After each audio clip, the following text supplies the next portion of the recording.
Hey guys, welcome to Peace Through Truth. It is October 3rd, 2016. I picked this story up last night, but I didn't have time to make a video, and since then I see that Zero Hedge picked the story up. I originally saw it on RT, so I'll leave a link for that article as well. But it says here that Pentagon paid British PR firm $500 million to create fake Al-Qaeda propaganda videos, just like we saw them creating fake I.S.I.S videos here recently.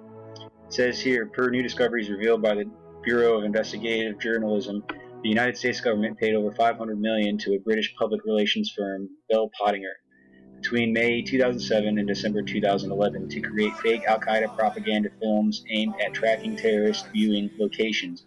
According to a Pottinger insider, propaganda films were categorized into three categories, with white being accurately attributed, gray being unattributed, and black being falsely attributed material.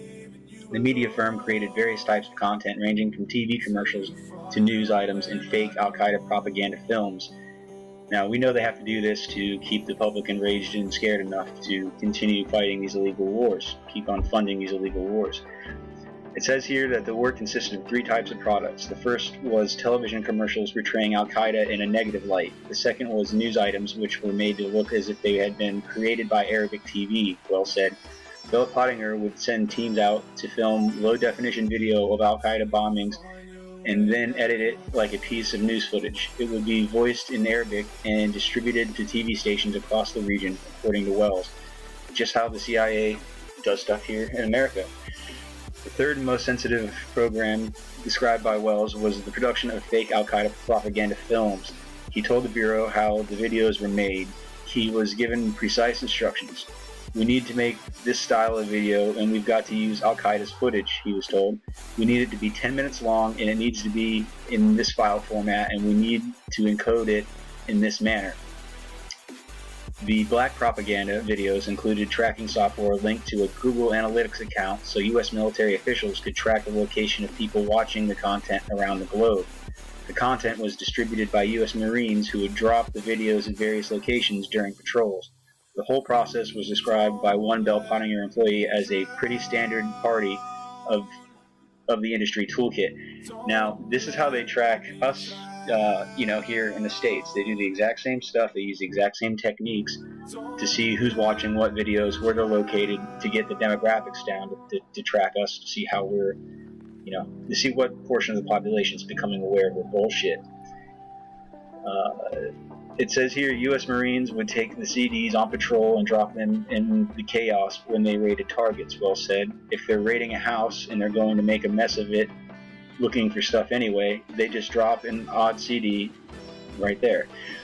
The CDs were set up to use Real Player, a popular media streaming application which connects to the internet to run. Lots of Real Player out there. Wells explained how the team embedded a code into the CDs which linked to a Google Analytics account giving a list of IP addresses where the CDs had been played. Now, like I said, the same thing's happening with YouTube, anything on Google, probably Vimeo, and all the rest, especially Facebook. The tracking account had a very restricted circulation list, according to Wells. The data went to him, senior member of the Pottinger management team, and one of the U.S. military commanders. Wells explained their intelligence value. If one is looked at in the middle of Baghdad, you know there's a hit there, he said. If one 48 hours or a week later shows up in another part of the world, then that's the more interesting one. And that's what they're looking for more, because that gives you a trail. Now, it goes on to say here that the Pottinger's work in Iraq was a huge media operation costing roughly $100 million per year and employing almost 300 British and Iraqi staff. The agency staff worked alongside high-ranking U.S. military officers in their Baghdad Camp Victory headquarters. The Bureau's investigation identified transactions totaling $540 million between the Pentagon, and Pottinger for information operations and psychological operations on a series of contracts issued from May 2007 to December 2011. That said, the bulk of the money was used for production and distribution costs, with Pottinger pocketing about, £15 million a year in fees. According to video editor Martin Wells, who worked on the project at Camp Victory in Iraq, the production materials from Bell Pottinger were signed off by very high-ranking U.S. military officials, including General Petraeus, and sometimes were even escalated to the White House for approval. Bell Pottinger's output was a sign-off by the commander of coalition forces in Iraq, Wells recalled. "We'd get the two colonels in to look at the things we had done that day. They'd be fine with it. It would then go to General Petraeus. Some of the projects went even higher up the chain of command. If Petraeus couldn't sign off on it, it would go on up the line to the White House, and it was signed off up there, and the answer would come back down the line. Seems that reality is even more interesting than any fiction that Hollywood can conjure up."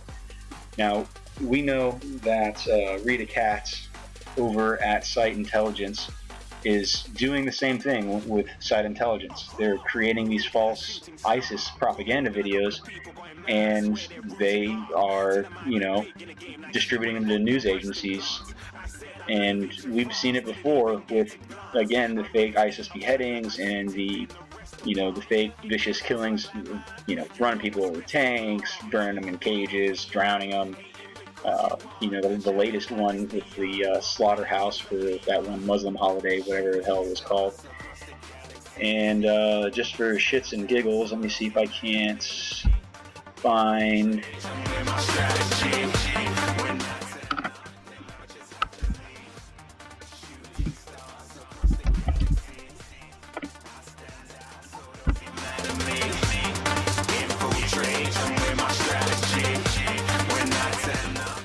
the alleged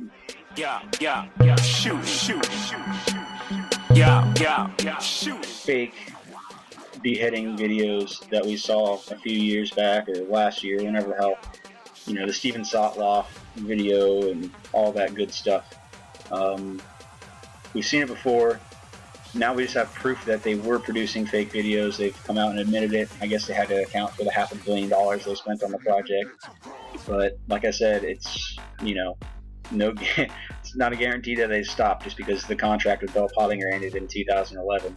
I guarantee you that they kept going up until the previous. They're still doing it. So anyway, guys, I just wanted to get that story out there. I'll leave links to the Zero Hedge story and the RT story, and if I find any other more credible news sites, I'll definitely drop those in the description box below.